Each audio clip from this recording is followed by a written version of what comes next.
ನಮಸ್ತೆ JR fashion ಟೆಕ್ಗೆ ಸ್ವಾಗತ friends. ನಾನು ಹೇಮಾ. ಫ್ರೆಂಡ್ಸ್, ಲಾಸ್ಟ್ ವಿಡಿಯೋದಲ್ಲಿ ಬಂದ್ಬಿಟ್ಟು ನಾವು ಒಂದು ಫ್ಯಾಬ್ರಿಕ್ ನ ಅಂದ್ರೆ ಬ್ಲೌಸ್ ಪೀಸ್ ನ ಯಾವ ತರ ಫೋಲ್ಡ್ ಮಾಡಬೇಕು ಮತ್ತೆ ಮಾರ್ಕಿಂಗ್ ಗೆ ನಾವು ಆ ಒಂದು ಫ್ಯಾಬ್ರಿಕ್ ನ ಯಾವ ತರ ರೆಡಿ ಮಾಡಬೇಕು ಅಂತ ನೋಡಿದೀವಿ.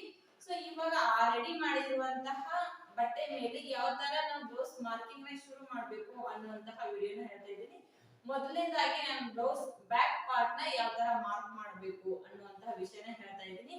ಹೌದು ಫ್ರೆಂಡ್ಸ್, ಯಾರೇ ಆಗಲಿ ಕೂಡ ಬ್ಲೌಸ್ ಮಾರ್ಕಿಂಗ್ ನ ಶುರು ಮಾಡಿದ್ರು ಅಂತಂದ್ರೆ ಬ್ಯಾಕ್ ಪಾರ್ಟ್ ನ ಫಸ್ಟ್ ಮಾರ್ಕ್ ಮಾಡ್ಕೋತಾರೆ. ಅಲ್ಲಿಂದ ಆ ಒಂದು ಬೇಸ್ ಮೇಲೆ ನೆಕ್ಸ್ಟ್ ಫ್ರಂಟ್ ಪಾರ್ಟ್ ಸ್ಲೀವ್ ಅಂತ ಹೋಗುತ್ತೆ.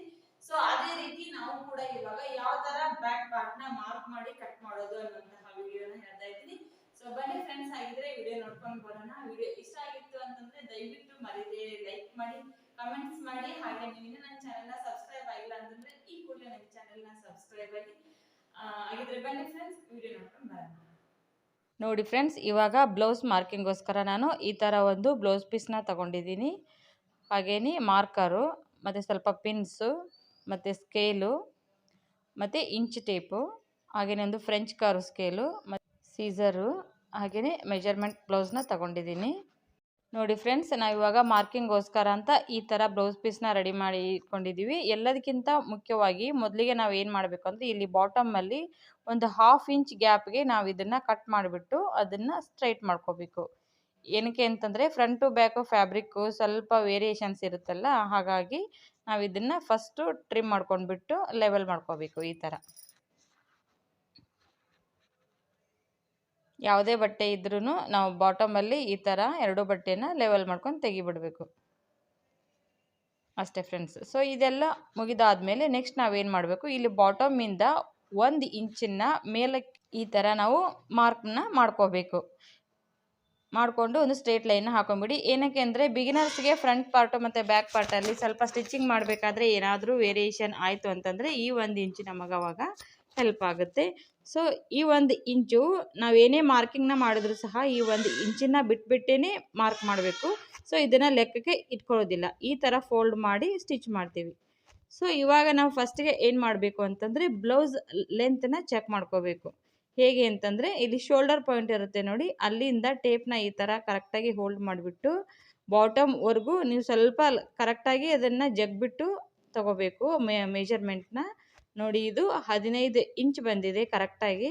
ಸೊ ಇವಾಗ ಈ ಒಂದು 15 ಇಂಚನ್ನ ಇಲ್ಲೇನು ನಾವು ಮಾರ್ಜಿನ್ ಲೈನ್ ಅಂತ ಮಾರ್ಕ್ ಮಾಡ್ಕೊಂಡಿದ್ದೀವಲ್ವ, ಆ ಲೈನಿಂದ ಮೇಲ್ಗಡೆಗೆ 15 ಇಂಚಿಗೆ ಮಾರ್ಕ್ ಮಾಡ್ಕೋಬೇಕು.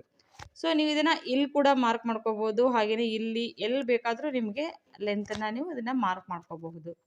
ಸೊ 15 ಇಂಚನ್ನ ಕರೆಕ್ಟಾಗಿ ಮಾರ್ಕ್ ಮಾಡ್ಕೊಂಡ್ಬಿಟ್ಟು ಅದಾದ ನಂತರ ಅಲ್ಲಿಂದ ಮೇಲ್ಗಡೆಗೆ ಒಂದು 1/2 ಇಂಚಿಗೆ ನೀವು ಮಾರ್ಕ್ ಮಾಡ್ಕೋಬೇಕು. ಏನಕ್ಕೆ ಅಂತಂದರೆ ಇವಾಗ ಶೋಲ್ಡರ್ ಜಾಯ್ನಿಂಗ್ಗೆ ಅಂತ ಬೇಕಾಗುತ್ತೆ. ಇದನ್ನು ಮರೀದೆ ನೀವು ಎಕ್ಸ್ಟ್ರಾ ಮಾರ್ಜಿನ್ 1/2 ಇಂಚನ್ನ ಮಾರ್ಕ್ ಮಾಡ್ಕೊಂಡ್ಬಿಟ್ಟು ಒಂದು ಸ್ಟ್ರೇಟ್ ಲೈನನ್ನು ಹಾಕೊಂಡ್ಬಿಡಿ ಈ ಥರ. ಸೊ ಸ್ಟ್ರೇಟ್ ಲೈನ್ ಹಾಕೊಂಡ ತಕ್ಷಣ ನೆಕ್ಸ್ಟ್ ನಾವಿಲ್ಲಿ ನೆಕ್ ವಿಡ್ತು ಮತ್ತು ಶೋಲ್ಡರ್ ವಿಡ್ತು ಎರಡನ್ನು ತಗೋಬೇಕು. ಸೊ ನಾನಿಲ್ಲಿ 5.5 ಇಂಚನ್ನ ತಗೋತಾ ಇದ್ದೀನಿ. ಅದಕ್ಕೆ ಕರೆಕ್ಟಾಗಿ ಎಲ್ಲಿಗೆ ಬರುತ್ತೋ ಅಲ್ಲಿಗೆ ನೀವು ಈ ಥರ ಇದನ್ನು ಮಾರ್ಕ್ ಮಾಡ್ಕೋಬೇಕು. ಇಲ್ಲಿ 2.5 ಇಂಚು ನಮಗೆ ಬ್ಯಾಕ್ ನೆಕ್ ವಿಡ್ತ್ ಬೇಕು. ಸೊ ಅಲ್ಲಿಗೆ ಒಂದು ಮಾರ್ಕ್ ಮಾಡ್ಕೊಳ್ಳಿ. ಮಿಕ್ಕಿರುವಂತಹ 3 ಇಂಚು ಶೋಲ್ಡರ್ಗೆ. ಸೊ ಶೋಲ್ಡರ್ ಕೂಡ 2.5 ಬೇಕು ಆ್ಯಕ್ಚುಲಿ, ಆದರೆ 1/2 ಇಂಚು ನಾವಿಲ್ಲಿ ಸ್ಲೀವ್ಸ್ನ ಅಟ್ಯಾಚ್ ಮಾಡ್ತೀವಲ್ವಾ, ಸೊ ಅದಕ್ಕೋಸ್ಕರ ಅಂತ 1/2 ಇಂಚು ನಮಗೆ ಮಾರ್ಜಿನ್ ಲೈನ್ ಬೇಕು. ಸೊ ಇವಾಗ ನೆಕ್ಕು ಮತ್ತು ಶೋಲ್ಡರ್ನ ತಗೊಂಡಿದ್ದಾಯಿತು. ಇದಾದ ನಂತರ ಆರ್ಮೋಲ್ಗೆ ತಗೊಳ್ಳೋಣ. ಸೊ ಆರ್ಮೋಲ್ನ ಅಳತೆಯನ್ನು ಯಾವ ಥರ ನಾವು ಫೈಂಡ್ ಔಟ್ ಮಾಡ್ಕೊಳ್ಳೋದು ಅಂತಂದರೆ ಈ ಥರ ಮೆಜರ್ಮೆಂಟ್ ಬ್ಲೌಸ್ನ ನೀಟಾಗಿ ಸ್ಪ್ರೆಡ್ ಮಾಡ್ಕೊಂಡ್ಬಿಟ್ಟು ಎಲ್ಲಿಗೆ ನಮ್ಮದು ಸ್ಲೀವ್ ಜಾಯ್ನಿಂಗ್ ಇದೆ ನೋಡಿ, ಆ ಒಂದು ಸ್ಲೀವ್ ಜಾಯ್ನಿಂಗ್ ಆಗಿರುತ್ತಲ್ವ ಈ ಒಂದು ಪಾರ್ಟು, ಇಲ್ಲಿಂದ ಕರೆಕ್ಟಾಗಿ ಒಂದು ಸ್ಟ್ರೈಟ್ ಲೈನನ್ನು ಹಾಕೊಂಬಿಡಿ ಈ ಥರ. ಇವಾಗ ಅಲ್ಲಿಂದ ಇವಾಗ ಶೋಲ್ಡರ್ ಜಾಯಿನ್ ಮಾಡಿರ್ತೀವಲ್ವ, ಅಲ್ಲಿಂದ ಆ ಲೈನ್ಗೆ ಎಷ್ಟು ಬಂದಿದೆ ಅಂತ ನೋಡಿ, ಕರೆಕ್ಟಾಗಿ 6 ಇಂಚ್ ಬಂದಿದೆ. ಸೊ ಈ ಒಂದು 6 ಇಂಚನ್ನ ನೀವು ಯಾವ ಥರ ಮಾರ್ಕ್ ಮಾಡ್ಕೋಬೇಕು ಅಂತಂದರೆ ಇಲ್ಲಿ ನೋಡಿ ಮೇಲ್ಗಡೆಗೆ 1/2 ಇಂಚ್ ಅಂತ ನೀವೇನು ಗ್ಯಾಪ್ ಕೊಟ್ಟಿದ್ದೀರಲ್ವ, ಇಲ್ಲೊಂದು ಲೈನ್ ಹಾಕೊಂಡ್ಬಿಡೋಣ. ಸೊ ಮೇಲ್ಗಡೆಗೆ 1/2 ಇಂಚ್ ನೀವು ಯಾವ ಥರ ಇಲ್ಲಿ ಒಂದು ಮೆಜರ್ಮೆಂಟ್ನ ತೊಗೊಂಡಿದ್ದೀರಲ್ಲ ಎಕ್ಸ್ಟ್ರಾ, ಮೇಲ್ಗಡೆ ಲೈನಿಂದ ತೊಗೊಂಡ್ರಿ ಅಂತಂದರೆ 6.5 ಇಂಚ್ ತೊಗೊಳ್ಳಿ. ಇಲ್ಲಪ್ಪ ಅಂತಂದರೆ ಬಾಟಮ್ ಲೈನಿಂದ ತೊಗೊಂಡ್ರಿ ಅಂತಂದರೆ ಕರೆಕ್ಟಾಗಿ 6 ಇಂಚನ್ನ ತೊಗೊಳ್ಳಿ. ಇಲ್ಲಿ ನೋಡಿ ಕರೆಕ್ಟಾಗಿ ಬಂತು. ಏನಕ್ಕೆ ಹಾಫ್ ಇಂಚ್ ನಾನಿಲ್ಲಿ ಬಿಡಬೇಕು ಅಂತಂದರೆ, ನೀವು ಮೆಜರ್ಮೆಂಟ್ನ ತಗೋಬೇಕು ಅಂತಂದರೆ ನೋಡಿ, ಇಲ್ಲಿ ಇನ್ನರ್ ಪಾರ್ಟಲ್ಲಿ ಒಂದು ಹಾಫ್ ಇಂಚ್ ಭಾಗ ಫೋಲ್ಡ್ ಮಾಡಿಬಿಟ್ಟು ಅವರು ಶೋಲ್ಡರ್ನ ಜಾಯಿನ್ ಮಾಡಿದ್ದಾರೆ. ಸೊ ಹಾಗಾಗಿ ಆ ಅರ್ಧ ಇಂಚನ್ನು ಈ ಥರ ತೊಗೊಂಡ್ಬಿಟ್ಟು ಇಲ್ಲೊಂದು ಬಾಕ್ಸ್ ಥರ ನಾವು ಇವಾಗ ಇದನ್ನು ರೆಡಿ ಮಾಡ್ಕೋಬೇಕು. ಇದಾದ ನಂತರ ಏನು ಮಾಡಬೇಕು ಅಂತಂದರೆ, ಇಲ್ಲಿಂದ ಬ್ಯಾಕ್ ಆರ್ಮ್ ಹೋಲ್ಗೆ ಅಂತ 1.5 ಇಂಚ್ ಗ್ಯಾಪಲ್ಲಿ ನಾವು ಇದನ್ನು ಆರ್ಮ್ ಹೋಲ್ ರೌಂಡಿಂಗ್ಗೋಸ್ಕರ ಅಂತ ಮಾರ್ಕ್ ಮಾಡ್ಕೊಬೇಕು. ಸೊ ಇವಾಗ ಫ್ರೆಂಚ್ ಕರ್ವ್ನ ಯೂಸ್ ಮಾಡ್ಕೊಂಡ್ಬಿಟ್ಟು ಕರೆಕ್ಟಾಗಿ ಆರ್ಮ್ ಹೋಲ್ ಶೇಪ್ನ ತೊಗೊಂಬರ್ಬೇಕು ಈ ಥರ. ಸೊ ಇಲ್ಲಿಗೆ ಎಲ್ಲಿ ನಾವು ರೆಫರೆನ್ಸ್ ಪಾಯಿಂಟ್ ಅಂತ ಮಾರ್ಕ್ ಮಾಡಿದ್ದೀವಲ್ವ, ಅಲ್ಲಿಗೆ ಕರೆಕ್ಟಾಗಿ ಸ್ಕೇಲ್ ಟಚ್ ಆಗೋ ಥರ ಈ ಥರ ಲೈಟಾಗಿ ನಾವು ಶೇಪ್ ತೊಗೊಂಬರ್ಬೇಕು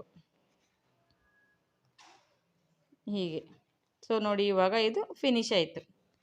ಇದಾದ ನಂತರ ನಾವು ಏನು ಮಾಡಬೇಕು ಅಂತಂದರೆ, ಇವಾಗ ಬ್ಲೌಸ್ನ ಚೆಸ್ಟ್ ವಿಡ್ತ್ ಅಂದರೆ ಎದೆಯ ಸುತ್ತಳತೆಯನ್ನು ತಗೋಬೇಕು. ಅದನ್ನು ಒಂದು ಕಂಕುಳ ಭಾಗದಿಂದ ಇನ್ನೊಂದು ಕಂಕುಳ ಭಾಗಕ್ಕೆ ಈ ಥರ ನೀವು ಮೆಜರ್ಮೆಂಟ್ನ ತಗೋಬೇಕು.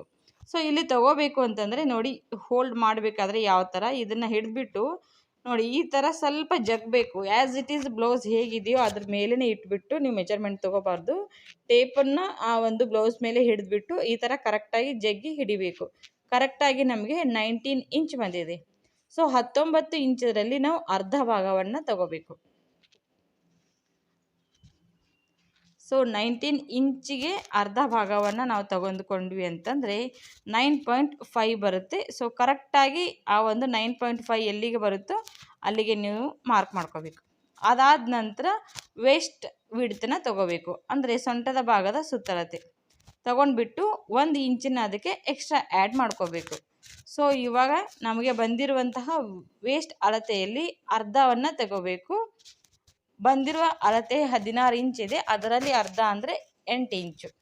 ಸೊ ಇವಾಗ ಚೆಸ್ಟ್ ಮತ್ತು ವೇಸ್ಟ್ ಈ ಎರಡೂ ಲೈನನ್ನು ನಾವು ಜಾಯಿನ್ ಮಾಡ್ಕೋಬೇಕು ಈ ಥರ ಜಾಯಿನ್ ಮಾಡ್ಕೊಬೇಕು. ಜಾಯಿನ್ ಮಾಡ್ಕೊಂಡ ನಂತರ ಎಕ್ಸ್ಟ್ರಾ ಮಾರ್ಜಿನ್ಗೆ ಅಂತ 2 ಇಂಚ್ ನೀವು ಬೇಕಾದರೆ 1 ಇಂಚು, 1.5 ಇಂಚು, 2 ಇಂಚು ಎಷ್ಟು ಬೇಕಾದರೂ ತೊಗೋಬೋದು.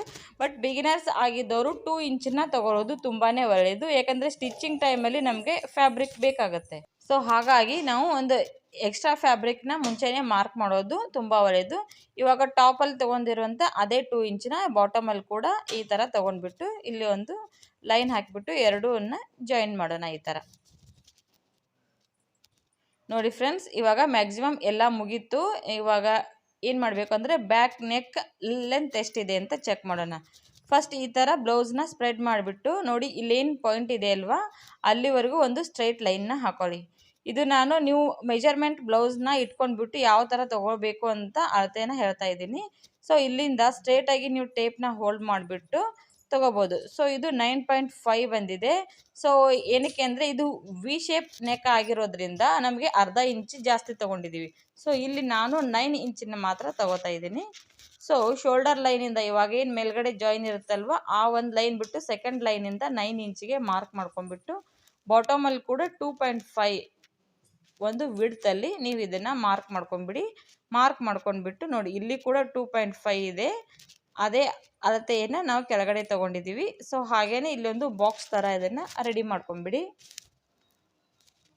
ಸೊ ಈ ಥರ ರೆಡಿ ಮಾಡ್ಕೊಂಡಾದ್ಮೇಲೆ ನೀವು ಯಾವುದೇ ಬೇಕಾದರೂ ಶೇಪ್ನ ಇಲ್ಲಿ ಕೊಡ್ಬೋದು. ಸೊ ಬಿಗಿನರ್ಸ್ ಬೇರೆ ಯಾವುದೇ ಶೇಪ್ನ ಟ್ರೈ ಮಾಡೋಕ್ಕೆ ಹೋಗೋದಿಲ್ಲ, ಮ್ಯಾಕ್ಸಿಮಮ್ ಸ್ಕ್ವೇರ್ ನೆಕ್ಕು ಇಲ್ಲಾಂದರೆ ರೌಂಡ್ ನೆಕ್ನೇ ಟ್ರೈ ಮಾಡಬೇಕು, ಅದೇ ಈಸಿ ಆಗುತ್ತೆ. ಸೊ ಈ ಥರ 1 ಇಂಚ್ ಗ್ಯಾಪಲ್ಲಿ ನಾವು ಅದಕ್ಕೆ ಆ ಒಂದು ರೆಫರೆನ್ಸ್ ಪಾಯಿಂಟ್ನ ಮಾರ್ಕ್ ಮಾಡ್ಕೊಂಡ್ಬಿಟ್ಟು ಫ್ರೆಂಚ್ ಕರ್ವ್ ಸ್ಕೇಲಿಂದ ಈ ಥರ ಶೇಪ್ ತೊಗೊಂಡು ಬರಬೇಕು. ನೋಡಿ ಫ್ರೆಂಡ್ಸ್, ಇವಾಗ ಇದು ರೆಡಿ ಆಯಿತು. ಸೊ ನೆಕ್ಸ್ಟ್ ನಾವೇನು ಮಾಡಬೇಕು ಅಂತಂದರೆ ಬ್ಯಾಕ್ ಡಾಟ್ಸ್ನ ಮಾರ್ಕ್ ಮಾಡಬೇಕು. ಇವಾಗ ಮುಂಚೆ ನಾನು ನಿಮಗೆ ಹೇಳಿದ್ದೀನಿ ಡಾಟ್ಸ್ ಪಾಯಿಂಟ್ನ ಎಲ್ಲಿಂದ ತೊಗೋಬೇಕು ಅಂತ. ಇವಾಗ ಶೋಲ್ಡರ್ ಇರುತ್ತಲ್ವ, ಆ ಶೋಲ್ಡರ್ನ ಸೆಂಟ್ರ್ ಪಾಯಿಂಟ್ ಏನು ಅಂತ ಫಸ್ಟ್ ಮಾರ್ಕ್ ಮಾಡ್ಕೋಬೇಕು. ಸೊ 3 ಇಂಚ್ ಶೋಲ್ಡರ್ ಇದೆ ಅಂದರೆ 1.5 ಇಂಚಿಗೆ ನಾವು ಇದನ್ನು ಮಾರ್ಕ್ ಮಾಡ್ಕೊಂಡ್ಬಿಟ್ಟು ಅದೇ ನಾವು ಇವಾಗ ಬಾಟಮ್ವರೆಗೂ ಅಲ್ಲಿಗೆ ನಾವು ಮಾರ್ಕ್ ಮಾಡ್ಕೋಬೇಕು. ಸೊ ಇಲ್ಲಿಗೆ ಬರುತ್ತೆ ನಮ್ಮ ಬ್ಯಾಕ್ ಡಾಟು. ಸೊ ಈ ಬ್ಯಾಕ್ ಡಾಟ್ನ ಲೆಂತ್ ಎಷ್ಟಿದೆ ಅಂತ ಚೆಕ್ ಮಾಡ್ಕೋಬೇಕು. ಒಬ್ಬೊಬ್ಬರಿಗೆ ಒಂದೊಂದು ಥರ ವೇರಿಯೇಷನ್ಸ್ ಇರುತ್ತೆ. ಸೊ ಇದು ನೋಡಿ ಎಷ್ಟಿದೆ ಅಂತ, ಇಲ್ಲಿ ನೋಡಿ ಡಾಟ್ ಜಾಯ್ನಿಂಗ್ ಮಾಡಿದಾರಲ್ವ, ಆ ಜಾಯ್ನಿಂಗ್ ಪಾಯಿಂಟ್ ಅಲ್ಲಿಂದ ಫುಲ್ ಬಾಟಮ್ವರೆಗೂ ಟೇಪ್ನ ಈ ಥರ ಹಿಡಿದ್ಬಿಟ್ಟು ನೀವು ಮೆಜರ್ಮೆಂಟ್ನ ತೊಗೋಬೋದು. ನೋಡಿ ಇದು 3.5 ಇಂಚಿದೆ, 3.5 ಎಷ್ಟಿದೆಯೋ ಆ್ಯಸ್ ಇಟ್ ಈಸು ಅದೇ ಒಂದು ಮೆಜರ್ಮೆಂಟ್ನ ಇದು 3/4 ಇದೆ. 3/4ಗೆ ನೀವು ಇದನ್ನು ಕರೆಕ್ಟಾಗಿ ಈ ಥರ ಮಾರ್ಕ್ ಮಾಡ್ಕೋಬೇಕು. ಮಾರ್ಕ್ ಮಾಡಿಕೊಂಡು ಅಲ್ಲಿಂದ ಒಂದು ಸ್ಟ್ರೈಟ್ ಲೈನ್ನ ಹಾಕೊಂಬಿಡಿ. ಡಾಟ್ ಶೇಪು ಎಲ್ಲ ಶೇಪ್ ಕೂಡ ಇದೇ ಥರನೇ ಸೆಂಟ್ರಲ್ಲಿ ಸ್ಟ್ರೈಟಾಗಿ ಲೈನ್ ಹಾಕ್ಕೊಂಡ್ಬಿಟ್ಟು ಆಮೇಲೆ ಆ ಕಡೆ 1 ಇಂಚು ಈ ಕಡೆ 1 ಇಂಚು ಎಷ್ಟಿದೆ ಅಂತ ಅದರ ವಿಡ್ತ್ ಕೂಡ ನೀವು ಚೆಕ್ ಮಾಡ್ಕೋಬೇಕು. ಸೊ ಬಿಗಿನಿಂಗಲ್ಲಿ ಪ್ರತಿಯೊಂದನ್ನು ಕೂಡ ಚೆಕ್ ಮಾಡ್ಕೊಂಡು ಮಾಡೋದು ಒಂದು ಪರ್ಫೆಕ್ಷನ್ಗೆ ಒಂದು ಒಳ್ಳೆಯ ಹಾದಿ ಆಗುತ್ತೆ ನಿಮಗೆ. ಸೊ ನೆಕ್ಸ್ಟ್ ನೀವು ಇದನ್ನೇ ರೂಢಿ ಮಾಡ್ಕೊಂಡ್ರಿ ಅಂತಂದರೆ ಯೂಸ್ ಆಗುತ್ತೆ. ಸೊ ನೋಡಿ, ಇದು ಈ ಥರ ಒಂದು ಟ್ರಯಾಂಗಲ್ ಶೇಪಲ್ಲಿ ನಾವು ಇದನ್ನು ಈ ಥರ ಮಾರ್ಕ್ ಮಾಡ್ಕೋಬೇಕು. ಸೊ ನೋಡಿ ಫ್ರೆಂಡ್ಸ್, ಇವಾಗ ಬ್ಯಾಕ್ ಪಾರ್ಟು ಎಲ್ಲ ಮಾರ್ಕಿಂಗ್ ಎಲ್ಲನೂ ಫಿನಿಶ್ ಆಯಿತು. ನಾವು ನೆಕ್ಸ್ಟು ಈ ಥರ ಪಿನ್ನಿಂದ ಇದನ್ನು ಹೋಲ್ಡ್ ಮಾಡ್ಕೋಬೇಕು. ಏನಕ್ಕೆ ಅಂದರೆ ಆ ಕಡೆ ಈ ಕಡೆ ಪಾರ್ಟು ನಮಗೆ ಶೇಕ್ ಆಗೋದಿಲ್ಲ. ಸೊ ನೆಕ್ಸ್ಟು ಔಟ್ಲೈನ್ ಮಾರ್ಕ್ ಇದೆ ಅಲ್ವಾ, ಅಲ್ಲಿಂದನೇ ನಾವೆಲ್ಲನೂ ಕಟ್ಟಿಂಗ್ನ ಶುರು ಮಾಡಬೇಕು. ನೋಡಿ, ಇಲ್ಲಿ ಮೇಲ್ಗಡೆ ಲೈನ್ ಇದೆ ಅಲ್ವಾ, ಅಲ್ಲಿಗೆ ಕಟ್ ಮಾಡ್ಕೋಬೇಕು. ಇದು ಕಟ್ ಮಾಡಬೇಕಾದ್ರೆ ಸ್ವಲ್ಪ ಗಮನ ವಹಿಸಬೇಕು. ಎಕ್ಸ್ಟ್ರಾ ಮಾರ್ಜಿನ್ ಅಂತ ಏನೇನು ಬಿಟ್ಟಿದ್ದೀವಿ, ಆಮೇಲೆ ಫ್ಯಾಬ್ರಿಕ್ನ ಎಲ್ಲಿ ಕಟ್ ಮಾಡಬೇಕು, ಎಲ್ಲಿಂದ ಏನಂತ ಫಸ್ಟ್ ನೀವು ಮಾರ್ಕ್ ಮಾಡ್ಕೊಂಡಿರ್ತೀರಲ್ವ, ಕರೆಕ್ಟಾಗಿ ಔಟ್ ಮಾರ್ಕಿಂಗ್ಗೆ ನೀವು ಇದನ್ನು ಕಟ್ಟಿಂಗ್ನ ಶುರು ಮಾಡಬೇಕು. ಬಿಗಿನರ್ಸ್ ಆಗಿದ್ದವರು ಫಸ್ಟ್ ಪೇಪರ್ ಕಟ್ಟಿಂಗು ಇಲ್ಲ ಅಂತಂದರೆ ಬೇರೆ ಯಾವುದಾದ್ರೂ ವೇಸ್ಟ್ ಕ್ಲಾತ್ ಮೇಲೇ ಈ ಥರ ಕಟ್ ಮಾಡಿ ಪ್ರಾಕ್ಟೀಸ್ ಮಾಡಿಬಿಟ್ಟು ಅದಾದಮೇಲೆ ಕಟ್ ಮಾಡಬೇಕು. ನೋಡಿ ಫ್ರೆಂಡ್ಸ್, ಇವಾಗ ಇದು ಫಿನಿಶ್ ಆಯಿತು. ನೆಕ್ಸ್ಟು ನೆಕ್ ಪಾರ್ಟ್ನ ಕಟ್ ಮಾಡ್ಕೊಳ್ಳೋಣ. ಎಲ್ಲಿ ಕರ್ವ್ ಆಗಿ ಬರುತ್ತೆ ಶೇಪು ಅಲ್ಲಿ ಸೀಸರ್ನ ತುದಿಯಿಂದ ಕಟ್ ಮಾಡಿ. ಬಿಗಿನರ್ಸ್ ಆಗಿದ್ದವ್ರು ನಿಮಗೆ ಯಾವುದೇ ರೀತಿ ತೊಂದರೆ ಬರೋದಿಲ್ಲ. ಸೊ ನಾನಿಲ್ಲಿ ಪ್ರಾಕ್ಟೀಸ್ ಮಾಡಿದ್ದೀನಿ, ಹಾಗಾಗಿ ಸೀಸರ್ನ ಬ್ಯಾಕ್ ಪಾರ್ಟಿಂದ ಕಟ್ ಮಾಡ್ತಾಯಿದ್ದೀನಿ.